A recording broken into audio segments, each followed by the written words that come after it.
என் தலை அடமான வச்சாவது இந்த கல்யாணத்தை நான் நடத்தி காட்டுவேன். வா போலாம். எங்க மாறுபாடு கிடைக்கு? எதுக்கு மாறுபாடு? உன் தலையை அடகு வைக்க.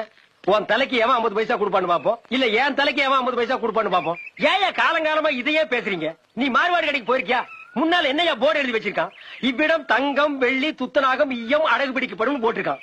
ஏதாவது மாறுபாடு கடைக்கு முன்னால இவ்விடம் மனுஷன் தலை அடகு வாங்கப்படும் போட்டிருக்கா? அப்படி மட்டும் ஒரு போர்டு எழுதி வச்சிருந்தா நம்ம நாட்டில் இருக்கிற கஷ்டத்துக்கு எல்லா பயலும் முண்டமாத்தான் அலைவானுங்க. எல்லார் தலையும் மாறுபாடு கடையில் தான் இருக்கும். அப்புறம் தலைவன் தொண்டரவன் வித்தியாசமே தெரியாது. தலைவனுக்கு செலவைக்கிற செலவு மிச்சம், அரை கிரவுண்ட் இடம் மிச்சம். ஆனா ஏதோ நம்ம முன்னோர்கள் அப்படி பேசுறாங்கன்னு நானும் பேசினா நீ என்ன பண்ணி? என்னையா முன்னோர்கள்? பெரிய முன்னோர்கள் என்ன கரண்ட் கண்டுபிடிச்சானா, பிளைனை கண்டுபிடிச்சானா, இல்ல டெலிபோனை கண்டுபிடிச்சானா?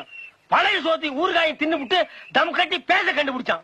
கால் தோன்றா மண் தோன்றா காலத்தில் கண்ணகியும் கற்பும் களஞ்சியமும் கொளஞ்சியமும் இவர்கள் எல்லாம் எப்பயா திருத்த